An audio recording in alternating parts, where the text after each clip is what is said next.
Sesungguhnya Fir'aun telah berbuat sewenang-wenang di muka bumi dan menjadikan penduduknya berpecah belah. Dia bertindak semena-mena, lalim, melampaui batas, lebih mementingkan kehidupan dunia dan berpaling dari ketaatan Rob yang Maha Tinggi. Fir'aun memecah menjadi banyak sekali golongan dan kelompok dan menindas sebagian di antara mereka. Fir'aun menindas Bani Israel yang berasal dari keturunan Nabi Yakub. Saat itu, mereka adalah penduduk bumi terbaik. Mereka berada di bawah kuasa Raja Tiran yang zalim, yang memperbudak dan mempekerjakan mereka untuk pekerjaan-pekerjaan hina. Ada banyak faktor yang melatar belakangi perbuatan raja tersebut. Selain karena kebencian, ada juga faktor ramalan yang beredar pada saat itu. Bani Israel mengalami siksaan dan penyiksaan yang tak terkira. Nabi Musa diutus oleh Allah Subhanahu wa Ta'ala untuk membebaskan Bani Israel dan telah berulang kali memperingatkan Fir'aun agar membebaskan kaumnya. Namun Fir'aun tetap bersikeras dan menolak. Suatu hari Allah Subhanahu wa Ta'ala memerintahkan Nabi Musa untuk kembali kepada Fir'aun dan menunjukkan mukjizat. Di sana Nabi Musa menunjukkan beberapa mukjizat, termasuk mengubah tongkatnya menjadi ular raksasa dan di tangannya mengeluarkan cahaya. Namun Fir'aun tetap ingkar, dan dari situlah awal mula kehancuran Fir'aun dan pengikutnya. Tentang bagaimana detail kisah lengkapnya serta kelanjutan nasib Fir'aun, dari mana awal mula keangkuhan Fir'aun sampai mengakui dirinya sebagai Tuhan, serta dari mana sumber kekayaan Fir'aun yang sampai penasihatnya saja Qorun bisa membangun istana megah, akan dibahas lengkap di sini. Namun sebelum saya melanjutkan kisahnya, dimohon kepada pemirsa untuk menonton video ini sampai selesai, supaya tidak ada kesalahpahaman dalam memahami isi cerita, serta mohon bantu channel ini semakin berkembang dengan cara subscribe dan berikan like serta komen positifnya. Semoga bantuan pemirsa sekalian menjadi amal jariah dan bernilai pahala di sisinya. Bismillahirrahmanirrahim. Fir'aun menguasai seluruh negeri. Seiring dengan makmurnya negeri Mesir, kekuasaan Fir'aun semakin hari semakin bertambah. Fir'aun berkuasa tanpa ada yang berani menentang, dan dia membuat keputusan sesuka hatinya. Bahkan dengan kesombongannya, dia sampai berani mengaku sebagai Tuhan. Gelar Fir'aun Raja Mesir kuno punya pengaruh besar yang diyakini sebagai seorang yang bertanggung jawab untuk melindungi dunia pada saat itu. Fir'aun bukanlah nama seseorang, melainkan sebutan dalam Al-Quran yang merujuk pada seorang Raja Mesir yang sombong, suka menindas, dan sering melampaui batas, yang hidup ketika Nabi Musa alaihi salam bayi sampai dirinya dibinasakan oleh Allah di Laut Merah. Fir'aun merupakan sebuah gelar bagi raja-raja Mesir yang muncul di era New Kingdom. Pendapat Syekh Abdurrahman As-Sadi mengatakan bahwa Fir'aun merupakan gelar yang diberikan kepada raja-raja Mesir, sebagaimana Raja Babil disebut Namrud, Raja Habasyah disebut An-Najasyi, Raja Yaman disebut Al-Qil, atau Raja Persia yang disebut Kisra, penguasa Roma yang dijuluki Kaisar. Sebutan Fir'aun dalam Al-Quran ini menjurus pada Raja Mesir yang hidup pada tahun 1527 sampai 1407 sebelum Masehi. Fir'aun dikhususkan untuk menyebut penguasa Mesir yang membangkang dan tidak beriman kepada Allah Subhanahu wa Ta'ala, sedangkan yang beriman kepadanya dikenal dengan nama Malik, yang saat itu hidup di zaman Nabi Yusuf alaihi salam. Sebagian ahli sejarah mengatakan bahwa penguasa Mesir pada masa Nabi Yusuf disebut Al-Malik atau Raja, tidak disebut Fir'aun, karena kedua penguasa ini berbeda asal daerahnya. Penguasa Mesir pada masa Nabi Yusuf berasal dari Mesir pesisir, sehingga mudah untuk menerima perubahan. Sedangkan Fir'aun pada masa Nabi Musa berasal dari pedalaman Mesir yang mempunyai watak dan karakter keras serta kolot, dan tidak mudah menerima orang-orang di luar kalangan mereka. Dari keterangan di atas dipahami kenapa penguasa Raja Mesir pada masa Nabi Yusuf percaya kepada Nabi Yusuf dan mengikuti agama Nabi Yusuf, yaitu Islam. kemudian diikuti oleh rakyatnya. Sebagian ahli sejarah menyamakan Fir'aun dengan Mas'ab ibnu Royan. Ada pula yang menyatakan bahwa Fir'aun anaknya Walid ibnu Mas'ab ibnu Royan dari salah satu kaum Ad. Para Fir'aun Mesir kuno memperoleh kekayaan dan membangun kerajaan mereka yang megah melalui berbagai sumber. Beberapa sumber utama kekayaan dan pembangunan kerajaan Fir'aun adalah sumber daya alam. Mesir kuno diberkati dengan sumber daya alam yang melimpah, termasuk emas, tembaga, dan batu mulia yang ditambang dari wilayah gurun dan lembah. Sungai Nil juga menyediakan tanah yang subur untuk pertanian yang menjadi dasar ekonomi Mesir kuno. Air yang sangat penting ini memungkinkan kota-kota tumbuh di tengah gurun. Lonjakan air dan nutrisi itu mengubah lembah Nil menjadi tanah pertanian yang produktif. Menurut Organisasi Pangan dan Pertanian PBB, petani Mesir kuno adalah salah satu kelompok pertama yang melakukan pertanian dalam skala besar, menanam tanaman makanan seperti gandum, serta tanaman industri seperti rami untuk membuat pakaian. Sungai Nil mengalir ke utara sejauh 4.160 mil dari timur tengah Afrika ke Laut Tengah, yang memberikan Mesir kuno tanah subur dan air untuk irigasi. Untuk memaksimalkan pemanfaatan air Sungai Nil, petani Mesir kuno mengembangkan sistem irigasi cekungan. Mereka membangun jaringan tanggul berbahan tanah untuk membentuk cekungan. Kemudian mereka menggali saluran untuk mengarahkan air banjir ke dalam cekungan, di mana air akan menggenang selama sebulan hingga tanah jenuh dan siap untuk ditanami. Selain itu, Sungai Nil dapat dimanfaatkan untuk mengangkut material proyek-proyek konstruksi. Untuk mendapatkan manfaat dari Sungai Nil, orang yang tinggal di tepi sungainya harus mencari cara mengatasi banjir tahunan sungai ini. Untuk memprediksi apakah mereka akan menghadapi banjir yang bisa mengakibatkan panen buruk, orang Mesir kuno membangun nilometer atau pilar batu dengan tanda menunjukkan tingkat air. Mereka mengembangkan keterampilan dan teknologi baru dari pertanian hingga pembuatan perahu dan kapal. Sungai Nil juga merupakan rute transportasi penting karena memainkan peran sentral dalam peradaban Mesir kuno. Orang Mesir menjadi ahli dalam membangun perahu dan kapal untuk mengangkut berbagai barang, termasuk ternak, sayuran, ikan, roti, dan kayu. Mesir kuno memiliki perdagangan yang berkembang dengan wilayah Afrika Timur dan Tengah serta Mediterania Timur. Perdagangan ini tidak hanya mencakup barang-barang mewah, tetapi juga bahan pangan dan bahan baku. Fir'aun juga memiliki semua tanah di Mesir dan mengumpulkan pajak dari rakyatnya. Raja Fir'aun juga memperlakukan rakyat dengan kejam tanpa belas kasihan. Ia memeras pajak yang tinggi dan menjadikan kaum Bani Israel sebagai budak kerajaan. Mereka juga menerima upeti dari negara-negara yang dikalahkan atau ingin menjaga hubungan baik dengan Mesir. Bahkan Fir'aun juga memiliki proyek konstruksi untuk membangun struktur megah seperti piramida, kuil, dan monumen yang tidak hanya menunjukkan kekuasaan dan kekayaan mereka, tetapi juga berfungsi sebagai pusat administrasi dan agama. Proyek-proyek ini seringkali menggunakan tenaga kerja dari rakyat yang bekerja selama musim banjir. Kekayaan dan kerajaan megah Fir'aun merupakan hasil dari pengelolaan sumber daya yang efisien, eksploitasi sumber daya alam, dan kebijakan ekonomi yang cerdas. Ini semua mencerminkan kemajuan teknologi, organisasi sosial, dan kekuatan politik Mesir kuno.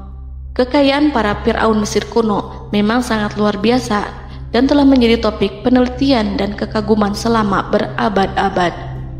Fir'aun juga dikenal karena kehidupan mewah mereka.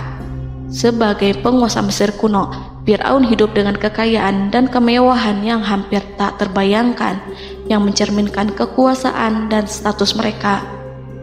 Mereka menghiasi diri mereka dengan aksesoris yang rumit dan gemerlap, serta mengenakan simbol otoritas dan kekuasaan tradisional. Dan Allah memberikan kepada Fir'aun berupa istidratuhul afiyah, yakni hidup sekian lama tanpa pernah merasakan sakit. Allah Subhanahu wa Ta'ala mengaruniai Fir'aun untuk bisa hidup selama 400 tahun tanpa sakit. Tentu hal tersebut sudah menjadi kehendak Allah Subhanahu wa Ta'ala, maka tidak ada satupun manusia yang bisa menghalangi, bahkan bagi seorang Fir'aun sekalipun yang terkenal dengan kezalimannya. Namun dengan karunia-Nya yang diberikan Allah tersebut bukannya menjadikan Fir'aun sebagai manusia yang bersyukur, tetapi malah membangkitkan kesombongan dan kesesataannya. Dan puncak kesombongan Fir'aun juga dicatat Al-Quran sebagai penguasa tangan besi dan manusia yang pernah mengaku Tuhan. Aku adalah Tuhan kalian yang maha tinggi. Quran Surat An-Najiat ayat 24. Fir'aun hidup selama 446 tahun. Selama hidupnya, Fir'aun memiliki tubuh yang sehat dan bugar tanpa pernah mengalami sakit, meski hanya berupa pusing atau flu sekalipun. Fir'aun bahkan tidak pernah merasakan kelelahan. Fir'aun tidak pernah merasakan perihnya lapar, kerongkongannya tidak pernah tersentuh panasnya dahaga. Seandainya dalam semalam saja Fir'aun dilanda sakit berupa pusing atau demam, maka ia akan sibuk untuk mengurus dirinya sendiri dan tidak berpikiran untuk mengaku bahwa ia adalah Tuhan.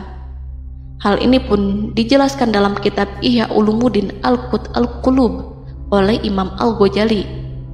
Sesungguhnya yang menyebabkan Fir'aun sampai berani mengatakan, "Aku adalah Tuhan kalian yang maha tinggi," hal ini disebabkan karena ia mengalami masa sehat dalam hidupnya yang begitu lama. Kekejaman Raja Fir'aun diikuti dengan kesombongannya. Ia enggan bersyukur atas kemakmuran yang dianugerahkan Allah Subhanahu wa Ta'ala. Ia justru menjadikan negeri Mesir penuh dengan kemusyrikan. Sungguh, dia Fir'aun termasuk orang-orang yang berbuat kerusakan, dan kami hendak memberi karunia kepada orang-orang tertindas di bumi, dan hendak menjadikan mereka pemimpin dan menjadikan mereka orang-orang yang mewarisi bumi. Dan kami teguhkan kedudukan mereka di bumi, dan kami perlihatkan kepada Fir'aun dan Haman bersama bala tentaranya apa yang selalu mereka takutkan dari mereka. Surat Al-Qasas ayat 1-6. Haman yang merupakan penasihat dan sekaligus pelaksana proyek pembangunan menara untuk Fir'aun yang ikut berkontribusi dalam kesesatan Fir'aun, dan dia juga yang menjadi aktor utama atas kezaliman Fir'aun yang nantinya memberikan nasihat kepada Fir'aun dan mendorongnya untuk menolak ajaran Nabi Musa alaihi salam. Faktor yang mendorong Fir'aun melakukan tindakan keji ini adalah Bani Israel yang mempelajari suatu hal yang mereka riwayatkan dari Ibrahim, bahwa suatu saat nanti akan lahir seorang anak Bani Israel yang akan menghancurkan kekuasaan Raja Mesir. Berita gembira ini terjadi saat insiden antara Sarah, istri Nabi Ibrahim alaihissalam, dengan Raja Mesir yang saat itu berniat jahat terhadap Sarah. Namun Allah menjaganya. Berita gembira ini santer terdengar di antara Bani Israel. Kaum Kipti juga membicarakan berita ini, hingga sampailah juga ke telinga Fir'aun. Sebagian amir dan orang-orang dekat Fir'aun menyampaikan hal itu kepadanya saat tengah berbincang pada malam hari. Waktu itu Fir'aun langsung menginstruksikan untuk membunuh seluruh anak laki-laki Bani Israel untuk mengantisipasi kelahiran anak yang dimaksud. Tapi apa boleh buat, kewaspadaan sama sekali tidak bisa menghindari takdir. Suatu ketika Fir'aun bermimpi seakan-akan api datang dari arah Baitul Maqdis lalu membakar semua rumah Mesir dan seluruh kaum Kipti. Namun, api tersebut tidak membahayakan Bani Israel. Saat bangun, Fir'aun merasa takut oleh mimpi itu. Ia kemudian mengumpulkan seluruh paranormal dan tukang sihir. Fir'aun bertanya kepada mereka terkait mimpi itu. Mereka berkata, akan lahir seorang bayi laki-laki dari kalangan Bani Israel yang akan menghancurkan penduduk Mesir. Sebab itulah Fir'aun memerintahkan untuk membunuh anak laki-laki dan membiarkan hidup anak perempuan. Fir'aun sangat mewaspadai agar Musa tidak lahir, hingga menunjuk sejumlah laki-laki dan dukun beranak berpatroli memeriksa para wanita hamil dan mendata waktu kelahiran mereka. Jika ada yang melahirkan anak laki-laki, si bayi langsung disembelih oleh para algojo seketika itu juga. Allah berfirman, kami mengilhamkan kepada ibu Musa, susuilah dia Musa, jika engkau khawatir atas keselamatannya, hanyutkanlah dia ke sungai Nil dalam sebuah peti yang mengapung. Janganlah engkau takut dan janganlah pula bersedih. Sesungguhnya kami pastikan mengembalikan kepadamu dan menjadikan sebagai salah seorang rasul. Surat Al-Qasas ayat 7. Pada saat itu, ibu Musa yang bernama Ayarika, ada juga yang menyebut Ayah Zakat, merasakan kesedihan yang amat dalam dan sudah mengantisipasi sejak pertama kali mengandung Musa. Kehamilannya ini memang tidak terlihat. Harun lahir pada tahun ketika hukuman mati bagi lelaki tidak berlaku, sementara Musa lahir pada tahun di mana bayi laki-laki harus dibunuh. Saat melahirkan, ibunya mendapat ilham agar Musa kecil diletakkan di dalam peti yang diikat dengan tali. Rumahnya tepat di hulu sungai Nil. Ia menyusui Musa, kemudian ketika khawatir pada seseorang, ia meletakkan Musa di peti itu, lalu dilepaskannya ke lautan, sementara talinya tetap dipegang. Setelah semua orang pergi, ia tarik kembali peti itu. Namun suatu hari, ibu Musa melepaskan peti itu, tetapi dia lupa tidak mengikatnya dengan tali, sehingga peti berisi Musa kecil itu hanyut bersama aliran sungai Nil hingga melintas tepat di depan istana Fir'aun. Selir-selir Fir'aun itu memungut peti dalam kondisi tertutup rapat. Mereka tidak berani membukanya. Peti itu kemudian diletakkan di depan istri Fir'aun, Asiyah binti Muzahim. Ada pendapat yang mengatakan bahwa Asiyah berasal dari Bani Israel dari keturunan Musa. Saat membuka penutup peti dan menyingkap tirai penutupnya, Asiyah melihat wajah Musa kecil memancarkan sinar-sinar nubuah kemuliaan. Begitu melihatnya, Asiyah langsung jatuh hati dan sangat mencintainya. Saat Fir'aun tiba, ia berseru, "Apa ini?" Kemudian ia memerintahkan untuk menyembelihnya, tetapi sang istri meminta agar bayi tersebut diberikan kepadanya. Sang istri berkata, "Dia adalah penyejuk mata hati bagiku dan bagimu." Fir'aun menimpali, "Iya, bagimu, tapi bagiku tidak. Aku tidak memerlukan bayi itu." Petaka memang selaras dengan tutur kata. Kata-kata istri Fir'aun, mudah-mudahan dia bermanfaat kepada kita. Allah memberikan manfaat yang ia harapkan. Di dunia, Allah memberikan hidayah padanya melalui sosok Musa, dan di akhirat, Allah menempatkan dia di surganya karena Musa. Atau kita ambil dia menjadi anak. Keduanya pun mengadopsi Musa karena mereka berdua tidak punya anak. Perkataan Asiyah ini diabadikan dalam Al-Quran surat Al-Qasas ayat 9. Dan berkatalah istri Fir'aun, "Ia adalah penyejuk mata hati bagiku dan bagimu. Janganlah kamu membunuhnya. Mudah-mudahan ia bermanfaat kepada kita, atau kita ambil ia menjadi anak, sedangkan mereka tidak menyadari." Dalam ayat ini Allah Subhanahu wa Ta'ala berfirman yang artinya, sedangkan mereka tidak menyadarinya. Ibnu Katsir menjelaskan maksud dari ayat ini, mereka tidak mengetahui apa yang dikehendaki Allah, bahwa di tangan anak itulah terjadinya kehancuran masa depan Fir'aun dan bala tentaranya. Mereka tidak mengetahui hukuman besar Allah yang dikehendaki terhadap Fir'aun dan pasukannya. Mereka tidak tahu bahwa Allah menakdirkan mereka untuk memungutnya. Saat Musa tinggal di kediaman Fir'aun, pihak keluarga ingin menyusuinya. Namun Musa tidak mau menerima susu wanita manapun. Ia juga tidak mau makan, hingga mereka dibuat bingung karenanya. Mereka berusaha sebisanya untuk memberi Musa makan, namun Musa tidak mau. Seperti yang Allah sampaikan dalam surat Al-Qasas ayat 12. Dan kami cegah dia Musa menyusu kepada perempuan-perempuan yang menyusuinya sebelum itu. Mereka kemudian mengirim Musa bersama para dukun beranak dan sejumlah wanita ke pasar. Mungkin Musa mau menyusu pada seorang wanita di sana. Saat semua orang berdiri di hadapan Musa, saudari Musa melihatnya. Ia tak memperlihatkan sikap seakan-akan mengenal bayi yang sebenarnya adalah adiknya. Mereka kemudian pergi bersama saudari Musa itu ke kediaman Musa. Musa kecil kemudian digendong ibunya untuk menyusui bayi itu. Bayi yang tidak lain adalah anaknya sendiri, langsung menyusu dengan lahap.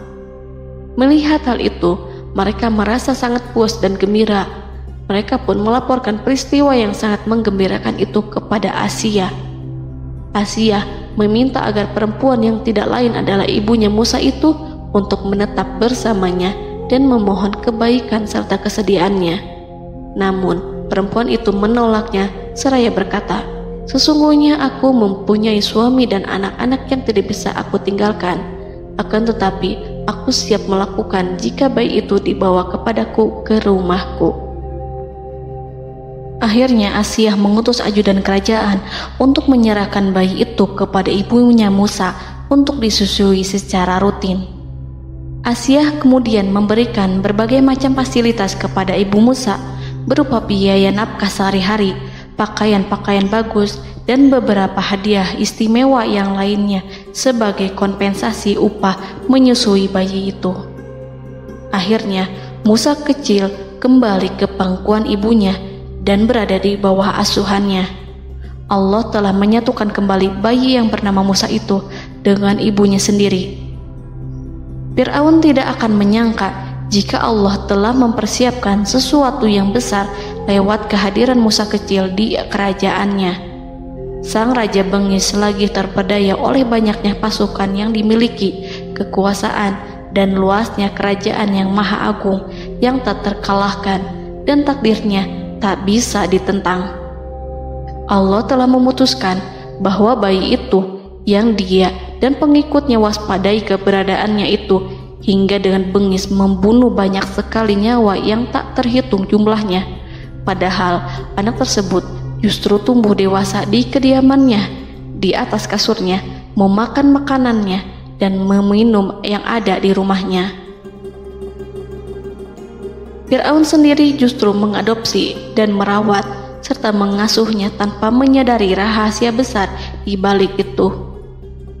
Anak itu yang membuatnya binasa di dunia dan akhirat karena menentang kebenaran yang nyata yang ia sampaikan kepadanya. Nabi Musa tumbuh dan hidup sebagai salah seorang dari keluarga kerajaan hingga mencapai usia dewasanya, di mana ia memperoleh asuhan dan pendidikan sesuai dengan tradisi istana.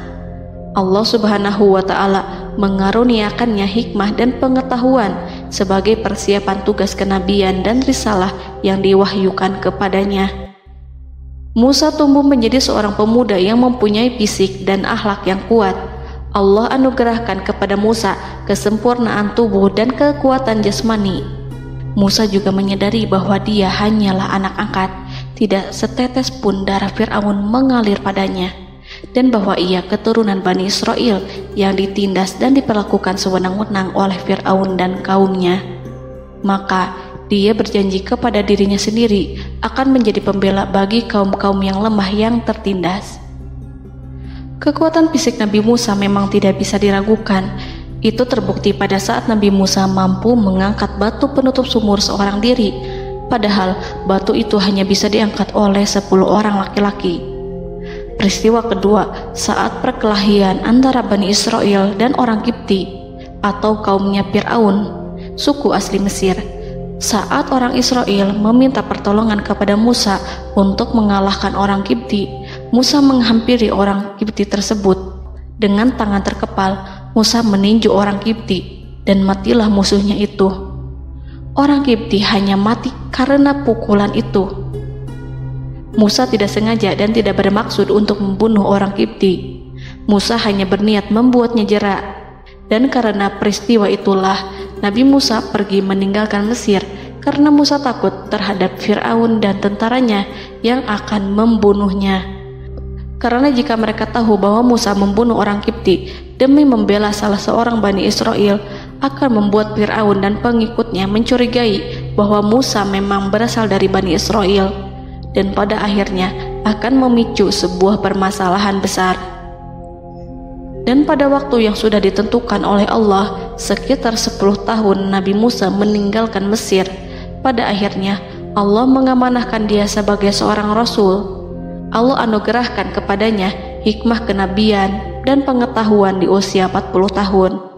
Allah perintahkan Musa kembali ke Mesir untuk menghadapi Fir'aun dan mengajak dia mengakui Tuhan semesta alam.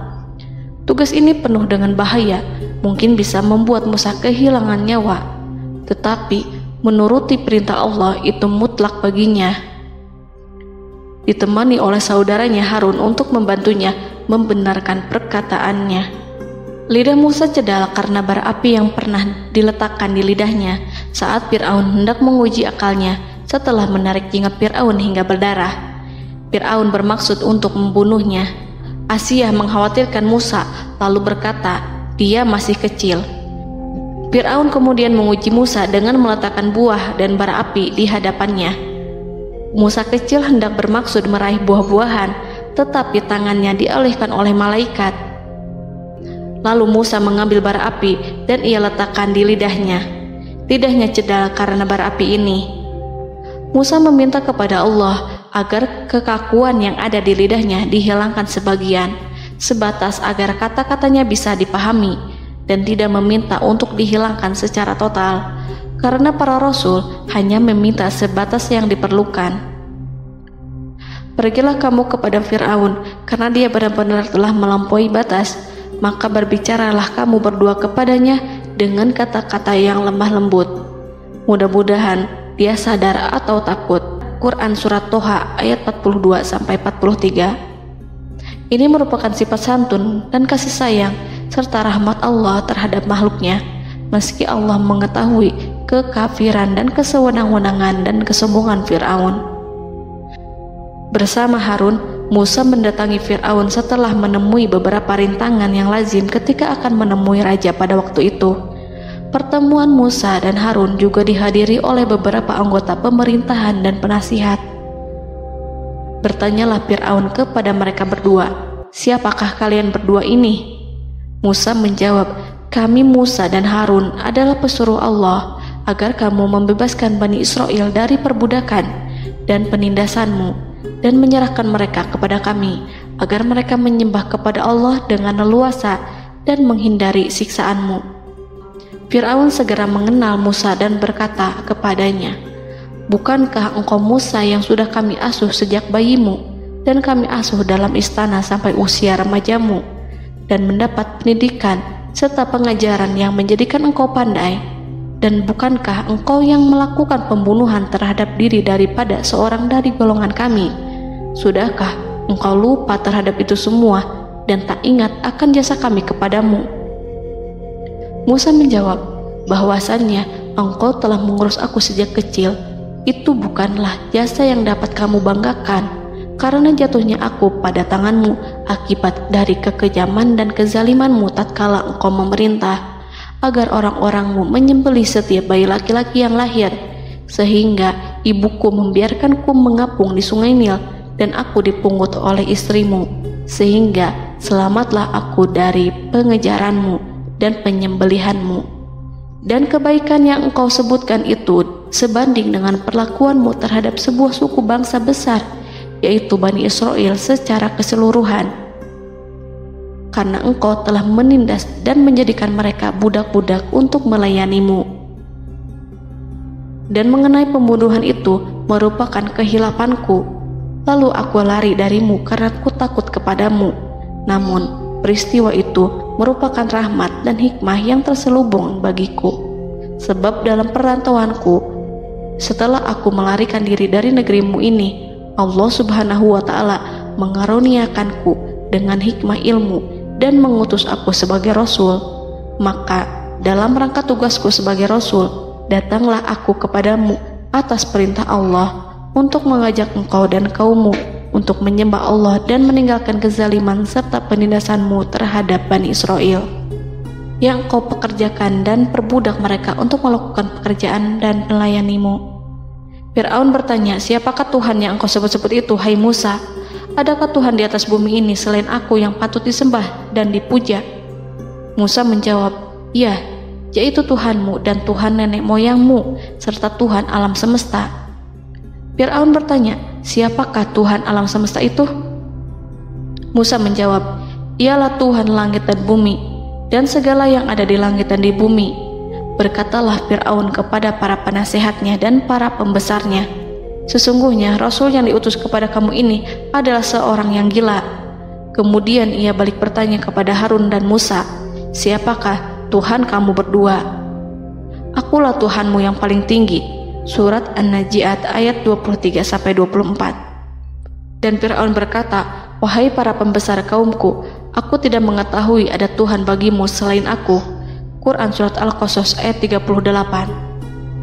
Fir'aun menentang, padahal ia tahu bahwa ia adalah hamba yang diatur, dan Allah lah yang menciptakan dan memberi bentuk rupa.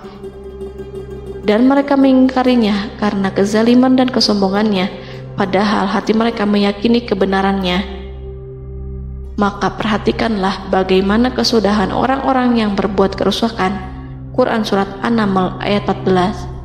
Fir'aun beralih memakai kekuasaan dan wibawa yang ia miliki. Fir'aun berkata, jika engkau menyembah Tuhan selain aku akan memasukkanmu ke dalam penjara. Musa berkata, apakah engkau akan melakukan itu sekalipun aku tunjukkan kepadamu suatu bukti yang nyata? Fir'aun menjawab, tunjukkanlah sesuatu yang nyata itu. Maka Musa melemparkan tongkatnya. Tiba-tiba tongkat itu menjadi ular besar, dan Musa mengeluarkan tangan dari dalam bajunya. Tiba-tiba tangan itu menjadi putih bercahaya. Saking ketakutannya hingga membuat Fir'aun terkena diare. Dalam sehari lebih dari 40 kali buang air. Namun Fir'aun sebagai raja yang mengaku Tuhan tentu tidak akan begitu saja menyerah kepada Musa, walaupun telah diperlihatkan 2 mukjizat. Bahkan Fir'aun berkata kepada kaumnya yang dikhawatirkan terpengaruh oleh mukjizat Musa, bahwa apa yang dilakukan Musa merupakan sihir, dan Musa Harun adalah ahli sihir yang datang dengan maksud menguasai Mesir. Salah satu penasehatnya, yaitu Haman, mengusulkan agar mengumpulkan semua ahli sihir dari berbagai penjuru kerajaan untuk bertanding mematahkan sihir Musa, yang tanpa pikir panjang Fir'aun setujui. Fir'aun pun berkata kepada Musa, apa yang kau bawa ini adalah sihir. Kami akan melawanmu dengan sihir yang sama. Fir'aun pun kemudian meminta Musa untuk bertemu pada waktu dan tempat yang disepakati, dan langsung disetujui Nabi Musa tanpa ragu sedikit pun. Inilah salah satu tujuan terbesar Musa untuk memperlihatkan ayat-ayat hujah dan bukti-bukti nyata Allah di hadapan halayak ramai. Dengan berbekal pertolongan Allah, Musa yakin akan menang melawan para ahli sihir itu. Maka pada waktu yang sudah ditetapkan, yakni pada permulaan hari, saat cahaya matahari mulai terik menyengat, sehingga kebenaran akan terlihat terlebih jelas dan nyata, orang-orang berbondong-bondong menuju tempat yang sudah ditentukan untuk melihat pertandingan sihir yang sudah dihadiri ribuan tukang sihir. Menurut Muhammad bin Ka'ab, mereka berjumlah 80.000 ahli sihir. Mereka sudah dijanjikan hadiah dan uang yang besar jika berhasil mengalahkan Musa. Para penyihir istana berkata, wahai Musa, apakah engkau yang mau lebih dahulu ataukah kami? Musa menjawab, silahkan kalian lebih dahulu. Maka ketika tali-tali dan tongkat-tongkat ahli sihir dilemparkan, tiba-tiba berubah menjadi seakan-akan ia merayap cepat karena sihir mereka. Ada rasa takut yang menyelimuti hati Musa, takut jika orang-orang terkena fitnah sihir dan tipu daya mereka. Namun Allah langsung menguatkan Musa dan berkata, yang diabadikan dalam Quran Surat Toha ayat 65-69. Janganlah engkau takut, sungguh engkaulah yang unggul, dan lemparkanlah apa yang ada di tangan kananmu, niscaya ia akan membuat. Apa yang mereka buat itu hanyalah tipu daya tukang sihir belaka, dan tidak akan menang tukang sihir itu dari manapun ia datang. Saat Musa melemparkan tongkat, tongkat itu berubah menjadi ular besar yang memiliki kaki, berleher besar, dan bentuk yang menakutkan, hingga semua orang lari dan menjauh. Ular itu kemudian menelan tali-tali para tukang sihir dengan satu persatu dengan gerakan super cepat. Semua orang melihatnya dengan penuh keheranan, sementara para tukang sihir mereka tercengang dan bingung kala melihatnya. Mereka melihat sesuatu yang sama sekali tidak pernah terlintas di benaknya dan juga berada di luar bidang yang mereka kuasai. Saat itulah mereka tahu pasti bahwa yang mereka lihat itu bukanlah sihir, sulap, khayalan ilusi ataupun kebohongan semata, tetapi sebuah kebenaran yang hanya bisa dilakukan oleh Yang Maha Benar, yang mengutus mukjizat tersebut dengan benar. Allah menyingkap tabir kelalaian dari hati mereka, menyinarinya dengan petunjuk yang Ia ciptakan dan menyingkirkan gumpalan keras di hatinya. Mereka segera bertaubat dan tunduk sujud kepadanya. Dengan lantang mereka mengatakan kepada semua yang hadir tanpa memperdulikan hukuman ataupun siksaan apapun, "Kami beriman kepada Rob seluruh alam, yaitu Tuhannya Musa dan Harun." Fir'aun yang congkak dan sombong tentu sangat marah dengan apa yang disaksikannya itu. Ketika melihat ahli-ahli sihirnya begitu cepat menyerah dan mengakui kekalahan kepada Musa, bahkan menyatakan beriman kepada Tuhan Musa dan Harun. Tindakan itu dianggapnya sebagai pelanggaran terhadap kekuasaannya dan penentangan terhadap ketuhanannya dan merupakan tamparan bagi kewibawaannya. Fir'aun berkata kepada mereka, "Apakah kalian telah beriman kepada Musa sebelum aku memberi izin? Kenapa kalian tidak terlebih dahulu bermusyawarah kepadaku sebelum melakukan tindakan keji di hadapan rakyatku ini? Dia itu pemimpinmu yang mengajarkanmu sihir, dan bukankah ini adalah persengkongkolanmu terhadapku? Musa dapat mengalahkan kamu sebab ia mungkin merupakan guru dan pembesar yang mengajari sihir kepadamu, dan kamu telah mengaturnya, dan sandiwaramu ini tak akan kubiarkan. Akan kupotong tangan dan kakimu secara bersilang, dan sungguh aku akan salib kamu pada pangkal pohon kurma sebagai balasan dan hukuman atas pengkhianatanmu ini." Walaupun melihat langsung kebenarannya, Fir'aun tetap tidak percaya. Dia tidak suka keyakinan para penyihir terhadap Musa. Para penyihir itu yang telah mengakui keimanan mereka kepada Allah tak merasa gentar ataupun takut, karena ketika para tukang sihir itu sujud, mereka melihat rumah dan istana-istana di surga yang telah dipersiapkan untuk mereka. Semuanya dirias untuk menyambut kedatangan mereka. Karena itu, mereka tidak peduli dengan ancaman Fir'aun. Setelah peristiwa kekalahan penyihir Fir'aun dengan mukjizat Nabi Musa itu, Fir'aun serta penasihat dan para pembesarnya, termasuk Haman, merencanakan penindasan yang lebih kejam untuk kaum Bani Israel dan merencanakan pembunuhan terhadap Nabi Musa. Fir'aun khawatir jika gerakan Musa tidak dipatahkan akan mengancam kerajaan dan kewibawaannya yang mengaku sebagai Tuhan. Walaupun sudah diingatkan oleh orang mukmin dari kalangan keluarga Fir'aun agar tidak membunuh Nabi Musa dan menyeru kembali menuju jalan yang benar dan mengingatkan kepada akibat yang buruk yang akan didapati nanti, namun Fir'aun dan penasihatnya tetap berada pada kesesatan. Sebagai balasannya, Allah menghukum Fir'aun dan penduduknya dengan kekeringan dan penyakit yang bertahun-tahun karena menolak Rasulnya. Mereka dilanda banjir bandang, darah yang bercampur dengan seluruh air yang ada. Setiap kali mereka akan mengambil air, baik air sumur ataupun air sungai Nil, pasti akan berubah menjadi darah segar.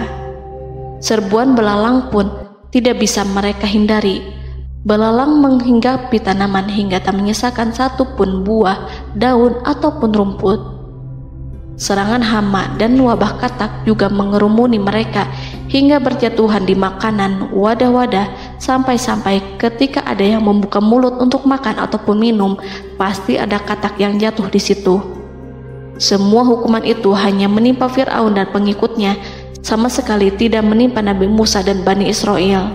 Namun mereka tidak belajar ataupun berubah, mereka tetap saja kafir dan hanyut dalam kejahatan. Setiap kali Allah timpakan hukuman kepada Fir'aun dan pengikutnya, mereka bersumpah dan berjanji kepada Musa untuk beriman. Namun ketika hukuman itu dihilangkan, mereka ingkar janji berpaling dan kembali kepada keburukan seperti sedia kala.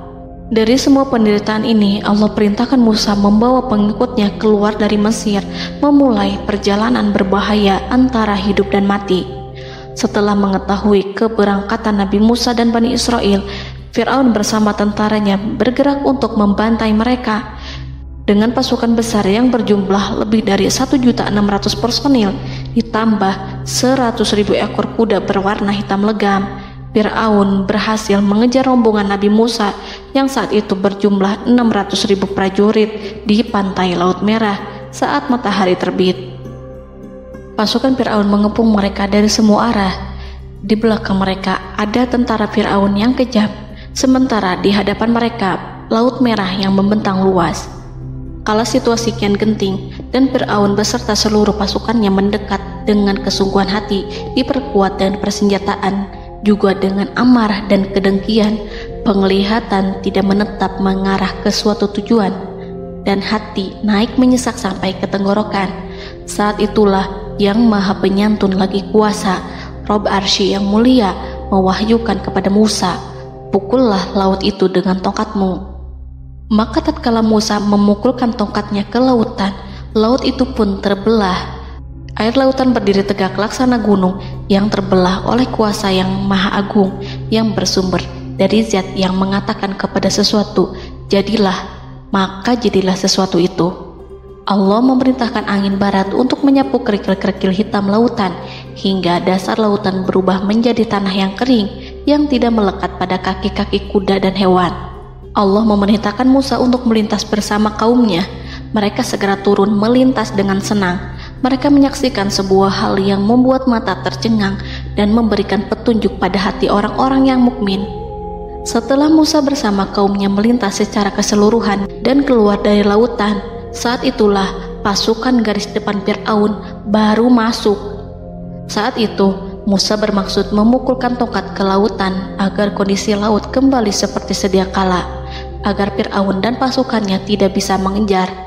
Tapi Allah yang Maha Kuasa dan pemilik keluhuran memerintahkan agar lautan tetap dibiarkan seperti itu, seperti yang ia firmankan. Saat Musa membiarkan lautan dalam kondisi terbelah dan Fir'aun tiba di tepi pantai, ia melihat sesuatu yang dahsyat. Kondisi ini membuatnya tercengang, dan ia tahu betul bahwa apa yang dilihatnya adalah pekerjaan Rob Arsy yang mulia, seperti halnya mukjizat lain yang pernah ia lihat sebelumnya. Fir'aun berhenti dan tidak maju. Ia menyesal karena mengejar Bani Israel dalam situasi seperti ini, di saat penyesalan tiada lagi membawa guna. Namun Fir'aun memperlihatkan sikap tangguh dan kuat di hadapan para pasukannya dan memperlakukan mereka layaknya musuh. Jiwa kafir dan watak Fir'aun mendorong dirinya mengatakan kepada kaum yang ia perdaya hingga patuh dan mengikuti kebatilannya, "Lihatlah bagaimana lautan ini terbelah agar aku bisa mengejar budak-budakku yang melarikan diri dari kekuasaanku, menyimpang dari ketaatanku, dan meninggalkan negeriku." Fir'aun bersembunyi di barisan belakang dengan harapan ia bisa selamat, tapi mustahil ia bisa selamat. Fir'aun terlihat maju mundur. Dan pada kesempatan itu, Jibril menampakkan diri dalam wujud seorang penunggang kuda perawan, lalu melintas di hadapan kuda jantan yang ditunggangi oleh Fir'aun. Kuda yang ditunggangi Fir'aun meringik menghampiri kuda yang ditunggangi Jibril. Fir'aun kemudian masuk ke dalam lautan hingga mendahului kuda dengan tangkas dan cepat. Fir'aun tidak menghindari mara bahaya dari dirinya ataupun mendatangkan manfaat. Mereka segera menyusul hingga semuanya berada di lautan. Setelah bagian depan hendak mencapai tepi, Allah memerintahkan Musa melalui wahyu untuk memukul lautan dengan tongkat. Musa memukul lautan dengan tongkat. Lautan kembali menyatu seperti sedia kala dan menenggelamkan mereka semua. Tak seorang pun yang selamat. Allah menggambarkan tentang bagaimana Fir'aun didengkot orang-orang kafir Kipti tenggelam. Gelombang besar sesekali turun dan sesekali naik membawa Fir'aun. Bani Israel melihatnya dan juga pasukannya, seperti apa siksa dan petaka besar yang Allah timpakan kepadanya dan juga pasukannya, agar Bani Israel senang dan lega. Saat Fir'aun menyaksikan kematian dan mulai sakarat, ia kembali kepada jalan kebenaran dan bertaubat, serta beriman pada saat keimanan tiada lagi membawa guna. Seperti yang Allah sampaikan dalam ayat yang lain, sesungguhnya orang-orang yang dipastikan mendapat ketetapan Rabb-Mu tidaklah akan beriman meskipun mereka mendapat tanda-tanda kebesaran Allah hingga mereka menyaksikan azab yang pedih. Quran Surat Yunus ayat 96-97. Seperti itulah Musa mendoakan keburukan pada Fir'aun dan golongannya agar harta benda mereka dibinasakan, hati mereka diikat sehingga mereka tidak akan beriman hingga melihat siksaan yang pedih, yaitu ketika keimanan tidak ada lagi membawa guna bagi mereka, sekaligus sebagai penyesalan bagi mereka. Allah berfirman kepada Musa dan Harun saat keduanya mengucapkan doa tersebut, sungguh telah diperkenankan permohonan kamu berdua. Quran Surat Yunus ayat 89. Siksaan yang ditimpakan kepada Fir'aun dan pasukannya ini merupakan jawaban atas doa Musa dan saudaranya Harun. Dalam hadis riwayat Imam Ahmad, Rasulullah Shallallahu Alaihi Wasallam bersabda, saat Fir'aun berkata, aku percaya bahwa tidak ada Tuhan melainkan Rabb yang dipercaya Bani Israel, Jibril berkata kepadaku, wahai Muhammad, andai kau melihatku saat mengambil pasir lautan, lalu aku sumpalkan ke mulutnya karena khawatir jika rahmat menghampirinya. Ibnu Abbas dan lainnya mengatakan, sebagian Bani Israel meragukan kematian Fir'aun, bahkan ada yang menyatakan bahwa Fir'aun tidak mati. Allah kemudian memerintahkan lautan untuk mengapungkan jasad Fir'aun. Maka pada hari ini kami selamatkan jasadmu, yaitu dengan mengenakan baju perang yang dengannya kau dikenali, agar engkau dapat menjadi pelajaran bagi orang-orang yang datang setelahmu, yaitu agar kau menjadi bukti bagi Bani Israel atas kekuasaan Allah yang membinasakan Fir'aun. Karena itu, sebagian salaf membaca, kemungkinan yang dimaksud adalah kami menyelamatkan jasadmu beserta baju perangmu agar kau menjadi pelajaran bagi orang-orang setelahmu dari kalangan Bani Israel, dan mereka tahu bahwa kau telah binasa. Wallahu a'lam.